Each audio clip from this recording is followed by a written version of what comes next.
B S Grewal problem 11.5 का question number 1 है हमारा। Solve the differential equation cos square x into d y by d x plus y is equals to 10x।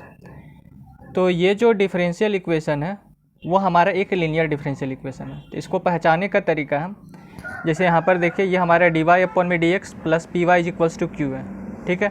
तो ये हमारा एक linear differential equation है, साथ में ये भी हमारा एक लीनियर डिफरेंशियल इक्वेशन है। तो अगर आपका इस फॉर्म का अगर लीनियर डिफरेंशियल इक्वेशन रहेगा तो वहाँ पर आपका y 2 बार आएगा, ठीक है। जो डिफरेंशियल इक्वेशन रहेगा उसमें आपका y 2 बार आएगा।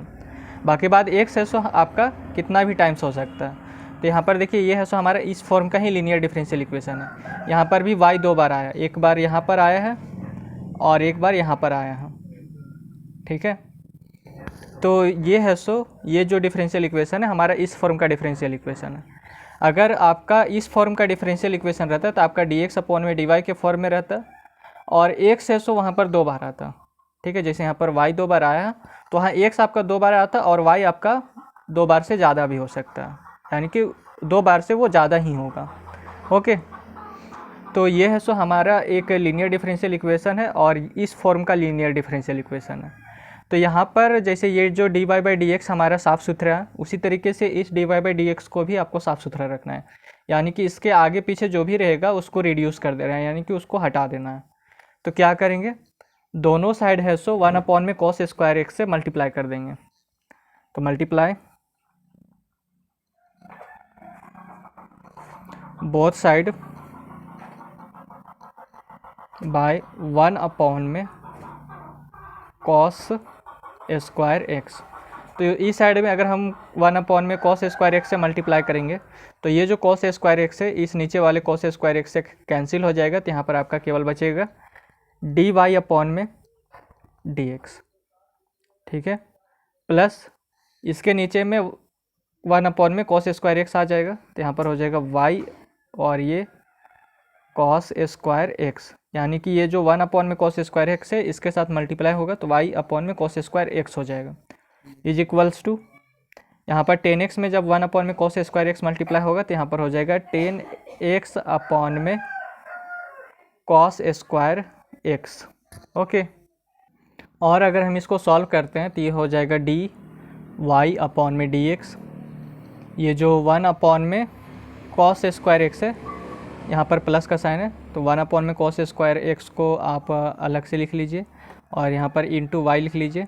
और ये जो 1 अपॉन में कॉस स्क्वायर एक्स है ये हमारा सेक स्क्वायर एक्स हो जाएगा और इंटू 10x हो जाएगा, ठीक है, क्योंकि sec x is equals to होता है हमारा 1 अपॉन में कॉस एक्स। तो इसका स्क्वायर कर देंगे तो इसका भी स्क्वायर हो जाएगा। तो यहाँ पर हो जाएगा 1 अपॉन में कॉस स्क्वायर एक्स। तो 1 अपॉन में कॉस स्क्वायर एक्स को आप सेक स्क्वायर एक्स लिख सकते हैं। तो यहाँ पर अब देखिए अगर हम इसको इसके साथ कंपेयर करें तो यहाँ पर d y by d x साफ सुथरा है, जैसे यहाँ पर d y by d x साफ सुथरा है। तो यहाँ पर पी के स्थान पर हो जाएगा 1 अपॉन में कॉस स्क्वायर एक्स, ठीक है, और इंटू वाई है तो यहाँ पर में भी इंटू वाई है इज इक्वल्स टू क्यू के स्थान पर हो जाएगा सेक स्क्वायर एक्स और 10x।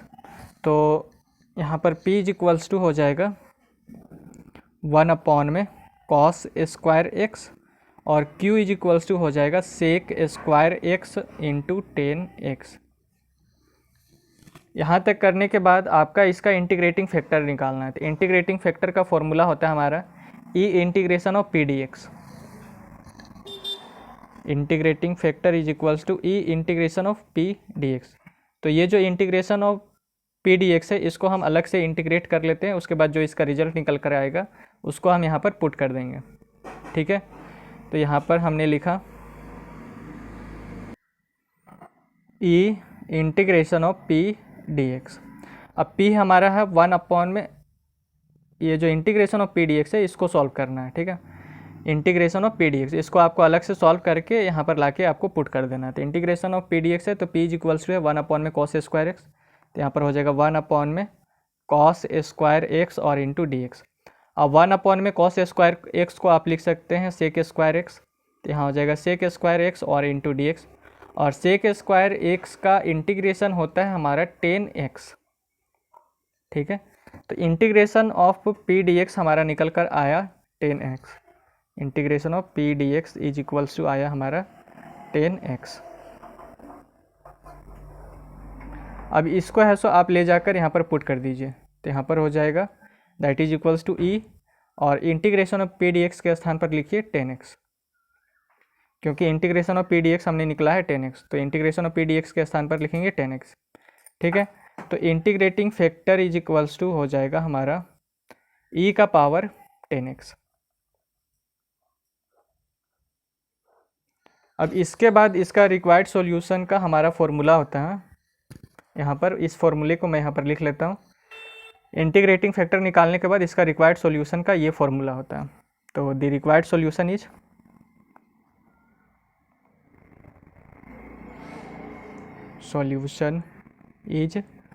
y into integrating factor is equals to integration of q into integrating factor और इंटू dx और ये प्लस c। तो y को हम y ही लिखेंगे। अब इंटीग्रेटिंग फैक्टर हमारा आया है e का पावर 10x, तो यहाँ पर हो जाएगा y इंटू ई का पावर 10x।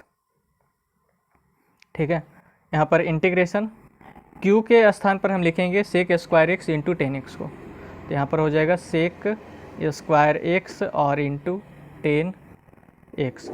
फिर यहाँ पर आया इंटीग्रेटिंग फैक्टर, तो इंटीग्रेटिंग फैक्टर है हमारा e का पावर 10x, तो यहाँ हो जाएगा e का पावर 10x और ये dx और प्लस c।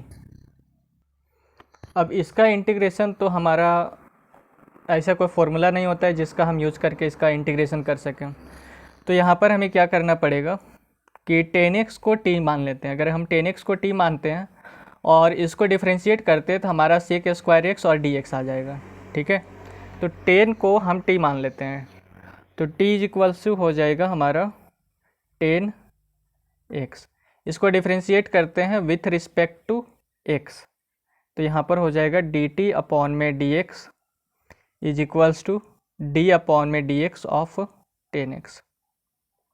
तो ये हो जाएगा dt अपॉन में dx, और 10x का डिफ्रेंशिएशन होता है सेक स्क्वायर x, यहाँ पर dt अपॉन में dx है, और 10x का डिफ्रेंशिएशन होता है सेक स्क्वायर x। तो आप dx को इधर लेके जाइए, तो dt इज इक्वल्स टू हो जाएगा सेक स्क्वायर x और इंटू dx। ठीक है, अब यहाँ पर देखिए y है, तो y मैंने लिखा और 10x को हमने t माना है, तो यहाँ पर आप t पुट भी कर सकते हैं और नहीं भी कर सकते इस जगह पे, क्योंकि आपको फिर इसको है सो हमें 10x में ही रिप्लेस करना पड़ेगा। तो आप पुट भी कर सकते हैं और नहीं भी कर सकते हैं, तो हम इसको पुट कर ही देते हैं। तो यहाँ पर हो जाएगा e का पावर t, थोड़ा सा ये इसका लेंथ कम होगा। ठीक है, तो ये हो जाएगा y इंटू ई का power t that is equals to integration. अब यहाँ पर देखिए सेक स्क्वायर एक्स और ये जो dx है, तो सेक स्क्वायर एक्स और dx के स्थान पर हम लिखेंगे t। यहाँ पर जो सेक स्क्वायर एक्स और ये जो dx है इसके स्थान पर हम लिखेंगे dt। तो ये तो हमारा हो जाएगा यहाँ पर dt, और ये जो 10x है 10x को हमने माना है t, तो यहाँ पर हो जाएगा t। अब उसके बाद यहाँ पर e है, तो e मैंने लिखा और फिर 10x के स्थान पर हम लिखेंगे t, तो यहाँ पर हो जाएगा e का पावर t और ये dt और प्लस c। अब हम इसमें इंटीग्रेशन बाय पार्ट्स मेथड का यूज करेंगे, तो उसमें आइलेट रूल का यूज करते हैं, ILATE। तो यहाँ पर देखिए अलजेब्रिक हमारा पहले आ रहा और एक्सपोनेंशियल हमारा बाद में आ रहा। तो अलजेब्रिक वाला है सो फर्स्ट फंक्शन हो जाएगा और एक्सपोनेंशियल वाला हो जाएगा सेकेंड फंक्शन। ये हो जाएगा y इंटू ई का पावर t। अब इंटीग्रेशन बाय पार्ट्स मेथड में हम लोग क्या करते हैं कि जो फर्स्ट फंक्शन रहता है उसको हम रखते हैं बाहर और e का पावर t का करते हैं डिफ्रेंशिएशन इंटीग्रेशन। तो यहाँ पर हो जाएगा इंटीग्रेशन ऑफ e का पावर t और dt, फिर माइनस t का हो जाएगा differentiation with respect to t और इनटू e का पावर t का हो जाएगा integration with respect to t। ठीक है, उसके बाद इस पूरे का हो जाएगा whole integration with respect to t और ये प्लस c। तो यहाँ हो जाएगा y इंटू ई का पावर t, e का पावर t का इंटीग्रेशन e का पावर t ही होता है, माइनस dt से ये dt कैंसिल हो जाएगा, और e का पावर t का इंटीग्रेशन हमारा e का पावर t ही होता है। तो यहाँ पर हो जाएगा इंटीग्रेशन और e का पावर t और ये dt प्लस c। ये हो जाएगा y इंटू ई का power t that is equals to t into ई का पावर t, और e का पावर t का इंटीग्रेशन हमारा होता है e का पावर t ही। तो यहाँ पर हो जाएगा e का पावर t, यहाँ पर माइनस का साइन है, और e का पावर t और ये प्लस सी। अब क्या करना है, यहाँ से ई का पावर टी को और यहाँ से ई का पावर टी को कॉमन ले लीजिए। तो यहाँ पर हो जाएगा y इंटू ई का पावर टी, ई का पावर टी कॉमन, अंदर में आपका बचेगा t यहाँ पर, और यहाँ पर बचेगा -1 और ये प्लस सी।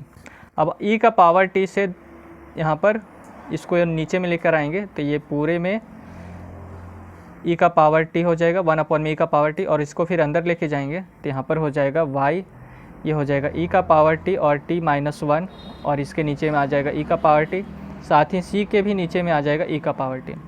या फिर आप इस तरीके से भी कर सकते हैं, ई का पावर टी से दोनों साइड डिवाइड कर देंगे। तो इस साइड अगर डिवाइड करते हैं तो ई का पावर टी से ई का पावर टी कैंसिल हो जाएगा, और इस साइड में भी ई का पावर टी से ई का पावर टी कैंसिल हो जाएगा। तो यहाँ पर आपका सी अपॉन में ई का पावर टी बचेगा। ठीक है, तो ये कैंसिल, तो यहाँ पर हो जाएगा y और इनटू में sorry y is equals to t -1 और प्लस सी। यहाँ पर e का पावर t यानी कि इसका पावर हमारा पॉजिटिव है, तो इसके पावर को अगर हमें निगेटिव बनाना है तो इसको ऊपर लेके आना पड़ेगा। तो यहाँ पर हो जाएगा e का पावर -t। अब t के स्थान पर आपको पुट करना है इस 10x को, तो y इज इक्वल्स टू हो जाएगा 10x -1 और प्लस सी ई का पावर माइनस टी के स्थान पर 10x, तो यहाँ पर ई का पावर -10x हो जाएगा। और यही है सो इसका रिक्वायर्ड सॉल्यूशन होगा। ठीक है, तो अगर आपको ये वीडियो अच्छा लगा तो चैनल को सब्सक्राइब, वीडियो को लाइक और अपने दोस्तों के साथ शेयर जरूर करें। धन्यवाद।